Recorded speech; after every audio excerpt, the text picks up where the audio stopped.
तो गाइज मैं हूं आयुष और आप देख रहे हैं रेसल इंडिया। स्वागत है आपका आज की इस वीडियो में जहां पे हम बात करने वाले हैं आज हुई फ्राइडे नाइट स्मैकडाउन की।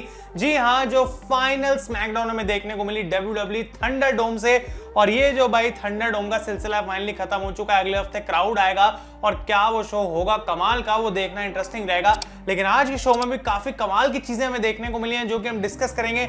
आप वीडियो को जरूर एंड तक देखते रहें, लाइक बटन दबाना ना भूलें। और भाई रोमन रेंज आज के शो पे वापस आए, उन्होंने शो की शुरुआत करी और वो कहते हैं कि बहुत सारे लोग मुझसे खुश नहीं थे कि लास्ट वीक में शो पे नहीं आया, लेकिन भाई मैं भी काफी चीजों से खुश नहीं था।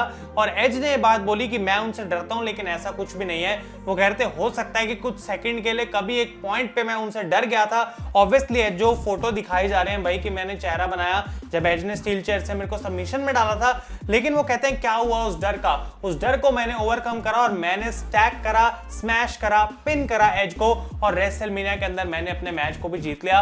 और रोमन रेंज कहते हैं सही टाइम मुझे लग रहा है अपने फैमिली बिजनेस को भी हैंडल करने का। और बाहर आ जाते हैं जिमी ऊसो और वो कहते हैं कि रोमन लास्ट वीक मैंने तुम्हारे लिए वो चीज करी, मैंने एज को अटैक करा, लेकिन तुम आए नहीं और तुम वेकेशन पे चले गए। तो रोमन रेंज हंसते हैं और कहते हैं वेकेशन की तुम बात कर रहे हो, सबसे ज्यादा वेकेशन मैं डिजर्व करता हूं, लेकिन मैं वो लेता नहीं हूं। मैं लास्ट वीक इसलिए नहीं आया था क्योंकि तुम्हारे काम जो तुम सही से नहीं कर पाते फैमिली के लिए, वो भी मेरे को करने पड़ रहे हैं। और जैसे ही रोमन ये बोलते हैं, जे ऊसो का रिटर्न यहाँ पे हमें देखने को मिलता है। वो बाहर आते हैं और कहते हैं देखो भाई मैं तुम्हारे दोनों के लिए यहाँ पे वापस आ चुका हूँ। रोमन तुम्हारा राइट हैंड आ गया है और जिमी मैं हमेशा से ही तुम्हारे साथ हूं इन हार्ड टाइम्स में। और हार्ड टाइम्स का मतलब शायद वो जिमी के अरेस्ट के बारे में बात कर रहे थे, आई डोंट नो। लेकिन यहाँ पे रोमन रेंज कहते हैं कि भाई मैं तो पहले दिन से यही कह रहा हूँ कि हमको एज अ फैमिली एक साथ होकर लड़ना पड़ेगा। और यहाँ पे गाइस ये रीयूनाइट होते हैं, रोमन रेंज गले मिलते हैं उsos के साथ और ये ओपनिंग सेगमेंट का एंड हमें देखने को मिलता है। तो अच्छा स्टार्ट था स्मैकडाउन का और अच्छा लगा एक बार फिर से रोमन रेंज और उsos को साथ में देख के। इसके बाद मनी इन द बैंक का क्वालिफायर हमें देखने को मिलता है। बैरन कॉर्बिन और किंग शिंस्के नाकामुरा जिनको अब बुलाया जा रहा है, ये मैच एक बार फिर से इनके बीच में हमें देखने को मिला। आई डोंट नो कितनी बार अभी मैच स्मैकडाउन पे हो चुका है, लेकिन नाकामुरा यहाँ पे जीत गया। एक अच्छा मैच था, एवरेज से बेटर मैच मैं कहना चाहता हूँ। और कमेंट्री पे यहाँ पे बिग ई बैठे हुए थे भाई, पैट मैकेफी के साथ अपना पेडिक्योर कर रहे थे। और यहाँ पे गाइस नाकामुरा जीत गए हैं और वो क्वालिफाई कर चुके हैं for the money in the bank. इसके बाद हमें एक मिस्ट्री टैग टीम भाई बताया जा रहा था कि लड़ने वाली है टैग टीम चैंपियंस नटालिया और तमीना स्नूका से, और ये है टीगन नॉक्स और शॉर्टजी ब्लैकहार्ट फ्रॉम NXT। और भाई मुझे ये बात बिल्कुल भी अच्छी नहीं लगी क्योंकि NXT में इतने समय से वो चार्जिंग वाला हमें दिखाया जा रहा था, 100% वो कंप्लीट हुआ, टीगन नॉक्स का रिटर्न हुआ और अब वो स्मैकडाउन में आ गई। क्या कैंडिस लेरे के साथ अब उनकी फ्यूड नहीं होगी? क्या WWE बस भूल जाएगी कि कैंडिस लेरे और टीगन नॉक्स के साथ भी कुछ करना था? आई डोंट नो कि ऐसा क्यों हुआ, इनको क्या लाने की जरूरत थी एकदम से मेन रोस्टर के ऊपर, लेकिन उतना मजा मुझे यहाँ पर आया नहीं। और वैसे ही विमेंस के टैग टीम टाइटल्स की बात तो हम जानते हैं कि सबसे बोरिंग प्रोबेबली वो टाइटल है। और यहाँ पे इतने सारे बॉचेस थे इस मैच के अंदर और टीगन नॉक्स शॉर्टजी ब्लैकहार्ट यहाँ पे जीत गई। आई डोंट थिंक कि ये टैग टीम भी आके कुछ इन टाइटल्स को बचा पाएगी और मुझे लग रहा है कि ये बहुत ही गलत टाइम था इनको लाने का मेन रोस्टर पे। और बिल्कुल गाइस यहाँ पे मुझे इसका मजा कुछ खास आया नहीं। इसके बाद बैकस्टेज एज होते हैं, उनकी इंटरव्यू ली जा रही होती है और वो कहते हैं देखो भाई ठीक है अब रीयूनाइट हो गए रोमन और ऊसोस, लेकिन आज मैं जाऊंगा रिंग में और कॉल आउट करूंगा रोमन को, और उसके बाद जो उनको अपना फैमिली रियूनियन है वो इतना कोई खास लगेगा नहीं। तो एज एक वार्निंग दे देते हैं और रोमन रेंज को पॉल हेमन भी जाके बताते हैं कि हमारे पास एक प्रॉब्लम आ चुकी है क्योंकि एज तुम्हें कॉल आउट करने वाला है। तो रोमन भी इस बात से गाइस बिल्कुल खुश नहीं थे।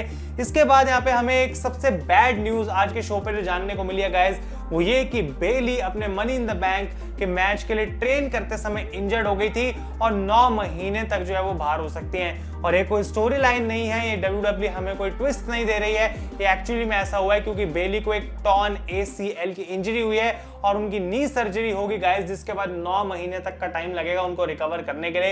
ये एक बहुत बैड न्यूज है क्योंकि क्राउड जस्ट वापस आने वाला था, बेली भी उस चीज का इंतजार कर रही होंगी, लेकिन अब वो हो नहीं सकता है क्योंकि उनको 9 महीने जो है साइड लाइंस में गुजारने पड़ेंगे। तो सोनिया डेविल आती है यहाँ पे और उनको एक अपडेट देनी थी कि कौन अब बियांका का अपोनेंट होगा।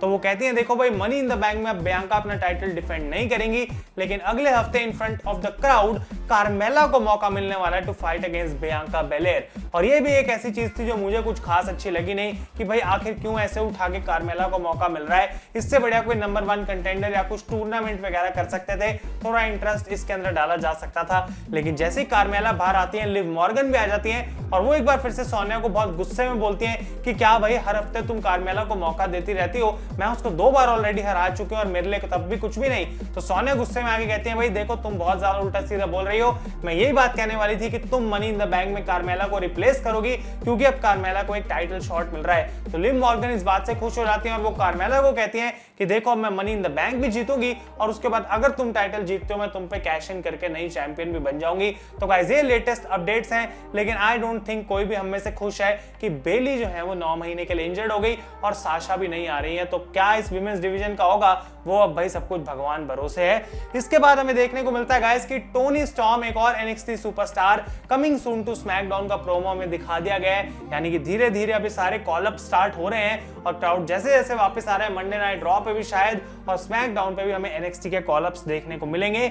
इसके बाद अगला मनी इन द बैंक का क्वालिफायर सेथ रॉलिंस और सिजारो के बीच में देखने को मिलता है और यहाँ पे कमेंट्री पे गाइस थे केविन ओवेंस और इन दोनों के बीच में एक बार फिर से बढ़िया मैच हमें देखने को मिला जैसा कि हम हमेशा एक्सपेक्ट करते हैं, लेकिन रिजल्ट इस बार थोड़ा सा अलग आया क्योंकि सेथ रॉलिंस ने सिजारो को हरा दिया है क्लीन एक स्टॉम्प लगा के और वो मनी इन द बैंक के लिए क्वालिफाई कर चुके हैं। तो जिस सुपरस्टार ने मनी इन द बैंक की हिस्ट्री की सबसे कमाल की मोमेंट हमको दी है वो एक बार फिर से इस साल मनी इन द बैंक का पार्ट होगा।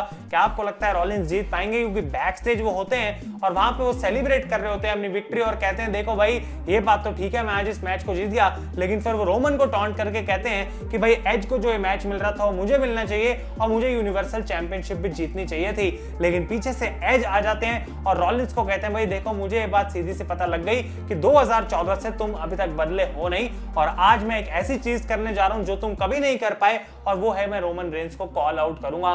तो यहाँ पे सेथ रॉलिंस और एज के बीच की हमें थोड़ी सी कन्फ्रंटेशन भी देखने को मिल गई। एक बार फिर से हिंट्स दिए जा रहे हैं, प्लॉट करा जा रहा है कि यही मैच हमें समर स्लैम में भी देखने को मिल सकता है। और फाइनली शो के मेन इवेंट में बाहर आ जाते हैं एज और वो कॉल आउट करते हैं रोमन रेंस को।